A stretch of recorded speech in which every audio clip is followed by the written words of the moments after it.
The ruins of Lornak Prime floated in silence through space, a broken planet with ash-covered cities and dark skies. The Vakari Dominion, a powerful race of cold-blooded insect-like aliens, had claimed victory and stood proudly over the destroyed world. They believed themselves superior, having ruled for over 1,000 years. When humans arrived in the galaxy just 50 years ago, the Vakari expected them to fall easily like other young races. But humanity didn't follow rules. They were loud, fast, and chaotic. The Vakari underestimated them and paid the price. Even with larger fleets and polished tactics, the Vakari began losing ground. The humans fought with a fire that was strange and terrifying. Raw fury, endless creativity, and a will to win. The Dominion called them dangerous, calling their spirit a threat to the galaxy's order. So they turned to a desperate solution. The Vakari made a pact with the Lasari, an ancient race once known for healing and peace. The Lasari were now slaves, their powers used to weaken enemies from the inside. Among them was Asera, a young girl with glowing eyes, pale skin, and powers of empathy. She could sense emotion and affect it. Stripped of freedom and chained with psychic cuffs, she was chosen to be sent to a captured human soldier. The Vakari planned to break him by giving him a Lasari slave, believing her presence would weaken his mind or soul. Asera was pushed into a cold metal box and shipped to a Dominion dreadnought. The Vakari guards shoved her into a dark room, where she met the human, Sergeant Roran Kane. He sat silently in the shadows, a tall and scarred figure in battered armor, one arm in a sling, the other holding a plasma blade. His single good eye locked onto her. Asera trembled. She had heard horrible stories. Humans were monsters, wild beasts that ate their enemies and drank their pain. She believed she was about to be killed. As he stood and walked toward her, she backed away in fear, until she hit the wall. But instead of attacking, the human knelt down. His voice was rough but calm as he asked if she thought he was going to kill her. She didn't speak. He sighed and let the blade fall to the floor, then said he didn't hurt civilians, especially not slaves. He stood, walked to the wall, and pressed a few buttons. Her glowing cuffs dropped off with a spark and a clang. She stared, stunned.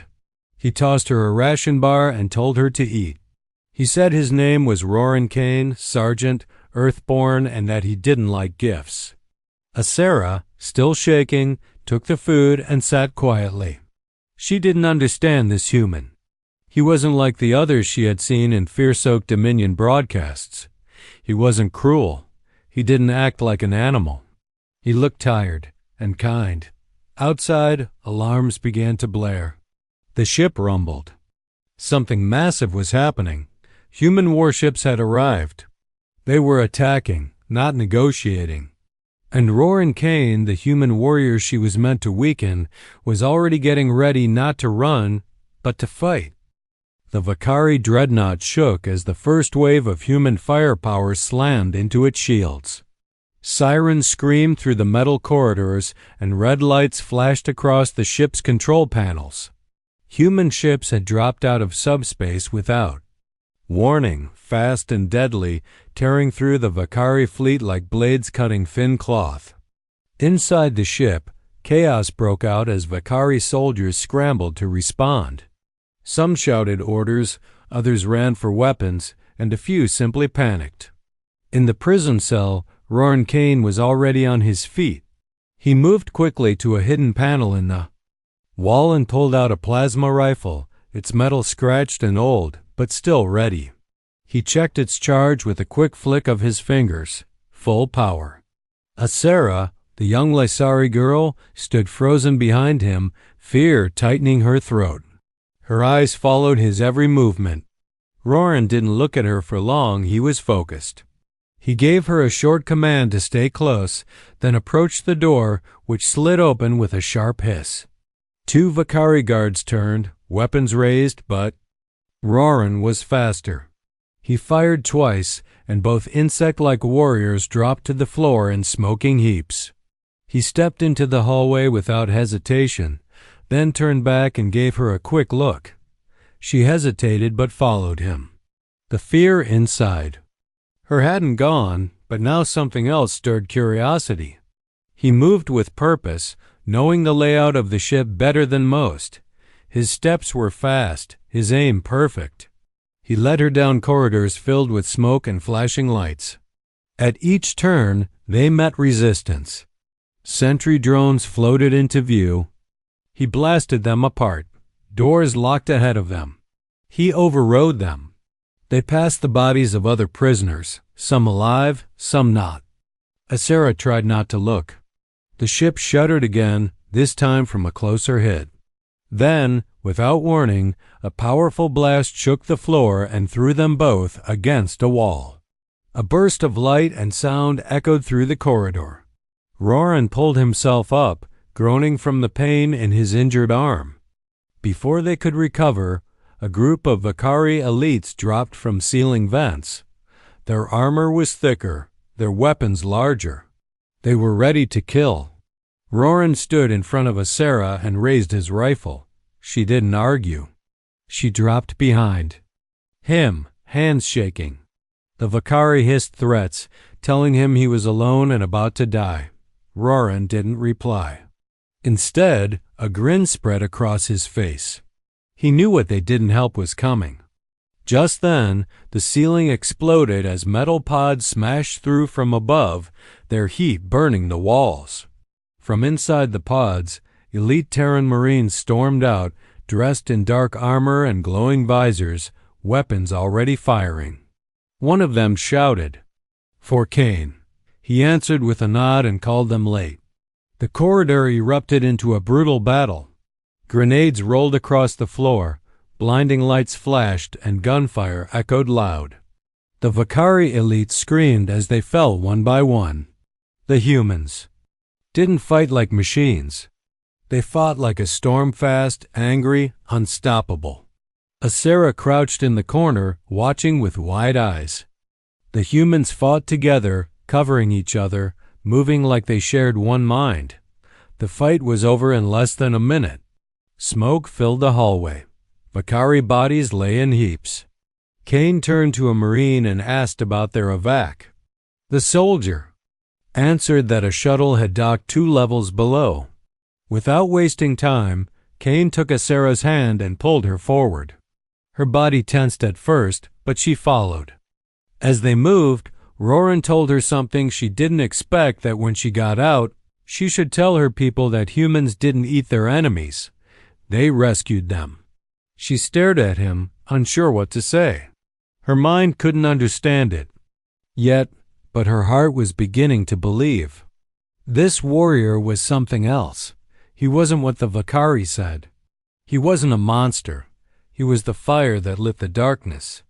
And she, the girl once given as a gift, was no longer just a tool. She was someone worth saving. The sky inside the dreadnought split open as the human drop pods came crashing down like falling stars, burning through metal and smoke. One by one, they slammed into the floor, their steel shells cracking open to release the deadliest warriors. Of Earth, Terran Marines in black armor poured out, their boots shaking the deck, their weapons ready and steady. Their eyes glowed blue behind heavy helmets, and their movements were sharp, trained, and full of purpose. A voice rang through the chaos as one of them shouted Roran Kane's name. He raised his arm and waved, blood still fresh on his face, his rifle hot from recent kills. "You're late," he growled, a half smile on his bruised face.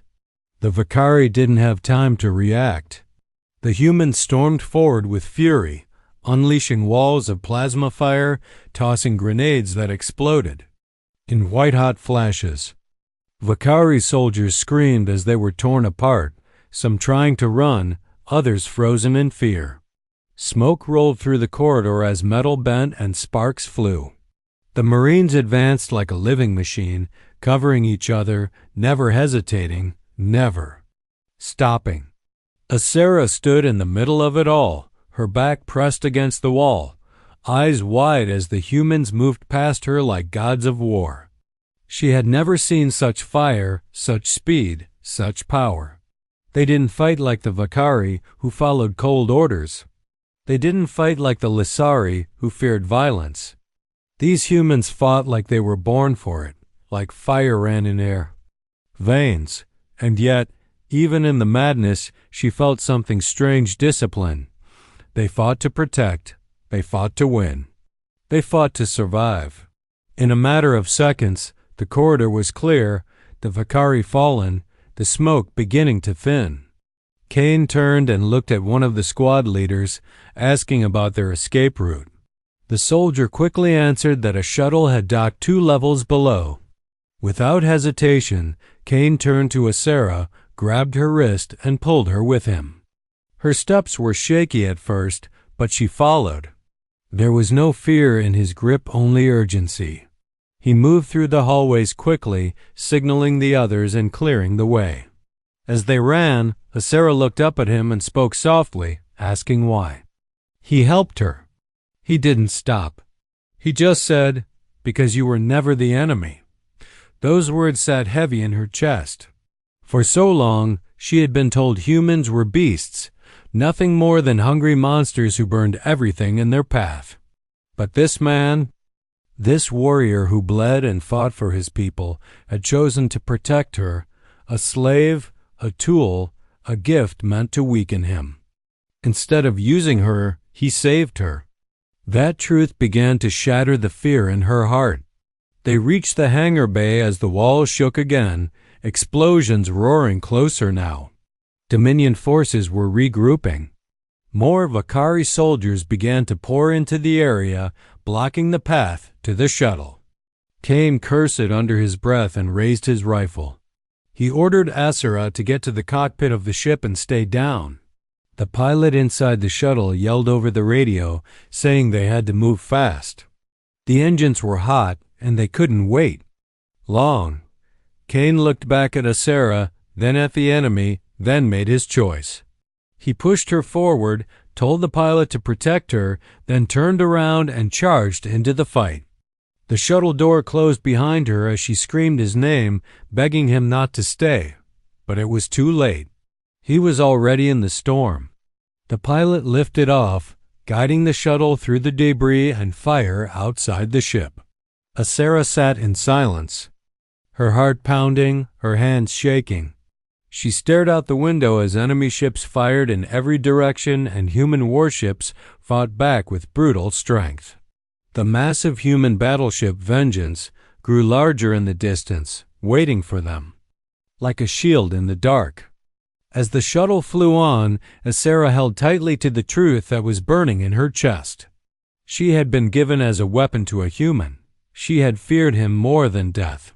But now, she wanted nothing more than to return and stand beside him. Because he didn't treat her like a gift. He treated her like a person. And in his eyes, she had seen something she had never known before: hope.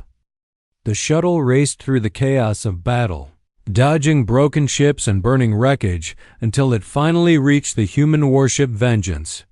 As it landed, medical teams rushed to help Asera, covering her in a warm blanket and checking her for wounds, but she barely noticed them. Her eyes stayed locked on the view behind the shuttle, where the Vakari dreadnought still floated, surrounded by fire. Roran Kane had stayed behind to fight. He had pushed her to safety and turned back into the flames without a second thought. The pain in her chest grew heavier with every second. The humans treated her gently, speaking in calm voices, offering food and rest, but nothing could quiet the storm inside her. She had spent her life under control, afraid of power, afraid of choice. But Roran had given her freedom, not with words but with actions, and now he was alone on a dying ship. Her thoughts screamed for her to do something, but she was powerless. Hours passed and the battle dragged on. Outside the window, the stars flickered behind clouds of smoke, and distant flashes of light marked where ships fell. The medic said nothing, No one wanted to tell her the truth. No one expected him to return. Then, without warning, the docking bay lights blinked and a new shuttle came in fast, its engines burning. Marines rushed to meet it as it landed with a heavy thud. The door opened and there he was. Roarin Kane, bruised, burned, limping, but alive. His armor was cracked, blood covered his face, and his sling was gone, but he walked like nothing could stop him. Asera stood up slowly, her heart thudding. She couldn't believe her eyes. He looked around the bay until he spotted her. For a long second, they just stared. Then she ran to him, wrapping her arms around him tightly, holding him like she never wanted to let go. Kane stiffened at first, then slowly returned the hug, one arm curling around her shoulders. He didn't speak. He didn't need to. The warmth between them said more than words ever could. He had come back. He had survived, and he had done it not just for the war, but for her. The others around them watched in silence, their faces showing surprise and understanding. In that moment, the girl once given as a gift stood not as a slave, not as a tool, but as something stronger. She was a part of them now, a fighter, a survivor. And as she stood beside the human warrior who had saved her life, she knew one thing with perfect clarity: her story had only just begun. Asterisk, asterisk. Inside the human battleship Vengeance, Asera sat wrapped in a soft gray blanket, her body healing but her mind still running through the memories. She was no longer a slave, no longer trapped in chains or silence. The humans had given her a room, food, warmth, and most of all, freedom. Her hands no longer shook, and the glow in her eyes had returned. Her powers, once forced into stillness, now flowed gently through her again. The humans were not like the Vakari. They did not shout at her or keep her locked away. They spoke with kindness, asked questions, and even laughed around her. Some were curious about her people. Others simply offered quiet support. She was not used to being seen as more than a tool, and yet here she was treated as an equal. Still, her thoughts stayed with one-man Sergeant Roarin Kane. After he returned from the battle, barely standing and covered in injuries, he disappeared into the ship's medical bay. She had not seen him in days, and the weight pulled at her heart. Every time the door opened, she looked up, hoping it was him. She didn't understand why she cared so much, only that the feeling was strong and constant. She had been given to him as a gift meant to weaken his spirit, but he had never treated her like a possession. He had freed her, protected her, and risked his life to make sure she lived. That truth had changed something deep inside her.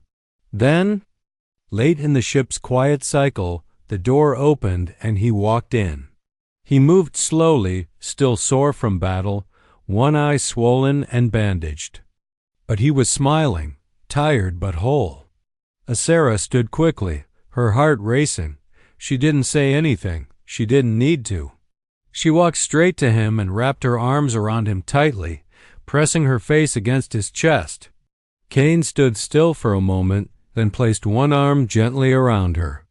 For a long time, they stayed like that two souls who had come from different worlds, now joined by something neither could fully name.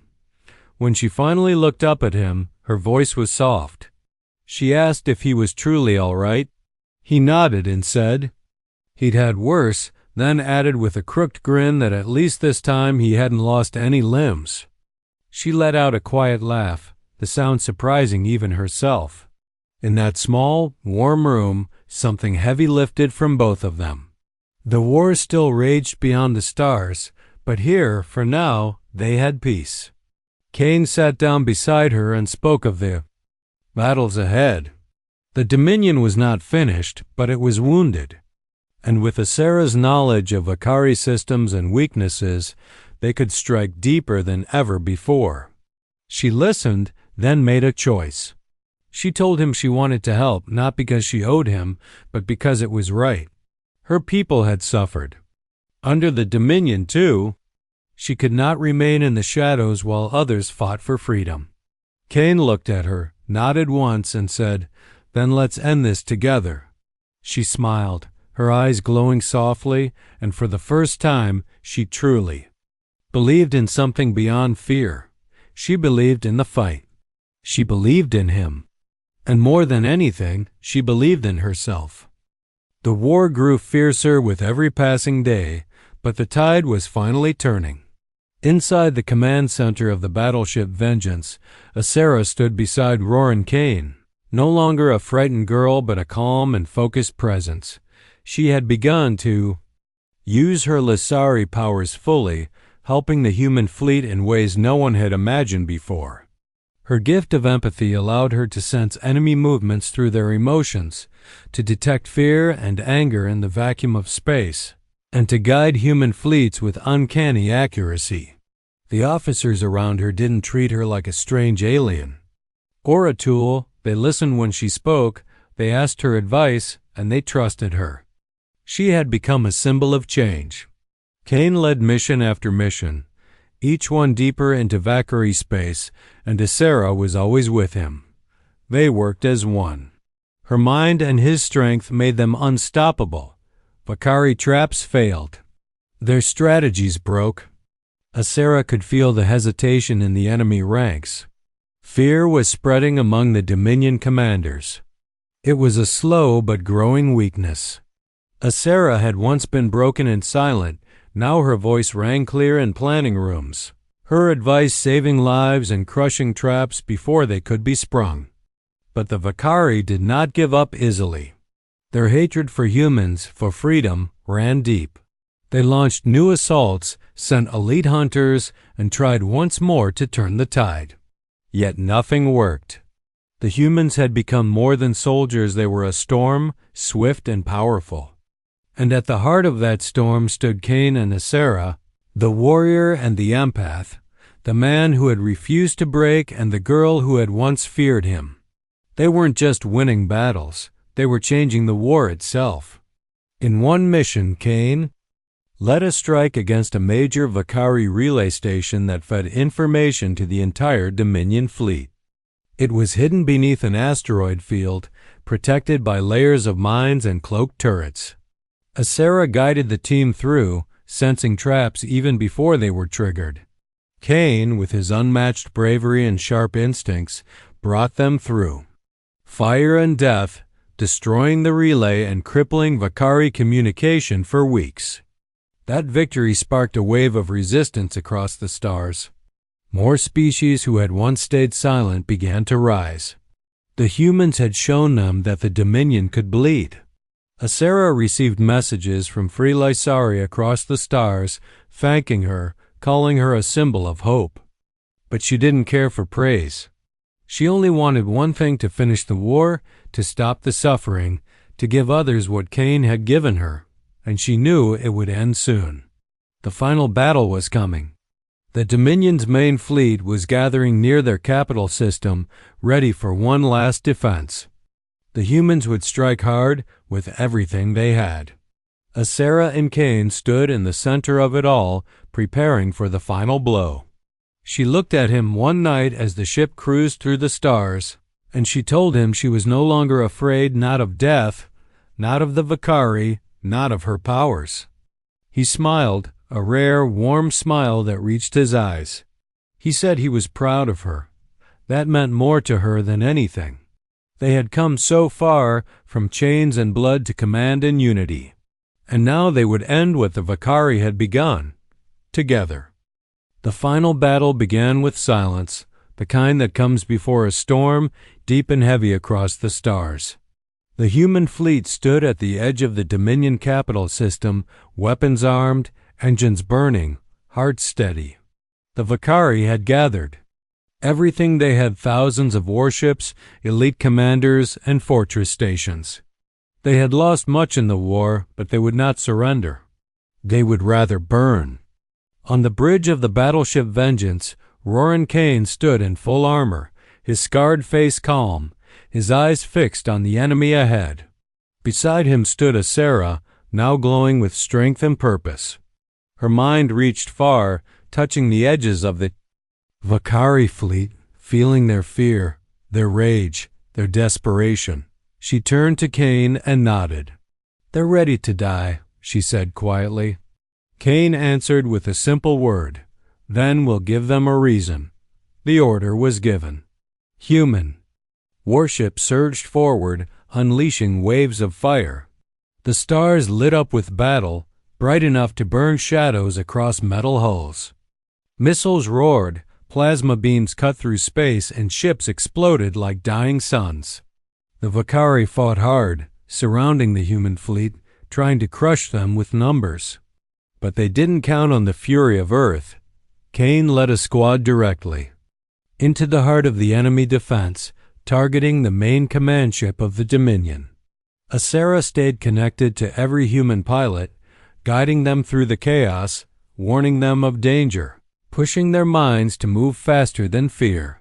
Her voice rang in their comms, calm and sure, like a thread of light through the storm. Kane's ship was hit 3 times but kept going. He never stopped. He boarded the Dominion flagship with his team, cutting through guards like lightning. The Vakari commander waited at the center, tall and armored in dark red steel, his voice dripping with hate. He called Kane a beast, a destroyer, an enemy of order. Kane didn't answer with words, he answered with his rifle. The battle inside was fierce, but Kane was stronger, faster, driven by more than war. He fought not for power, but for people. For Asera, for Earth, for every life the Vakari had crushed. At last, the Vakari commander fell, his blood staining the floor.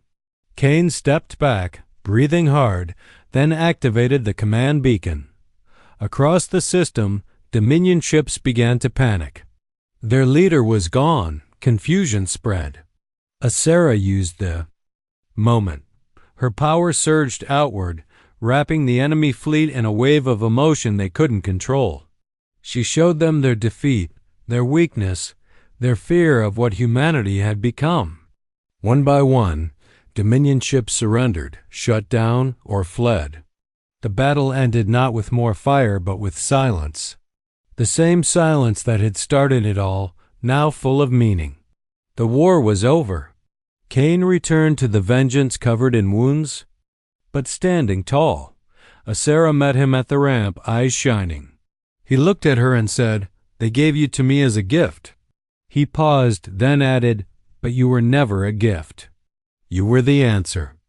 Asera stepped forward, placed a hand over his chest, and whispered, "And you were my freedom." Around them, humans cheered. The stars were quiet. The Dominion had fallen. And 2 souls, one born in fire, the other in chains, had ended a war by standing together.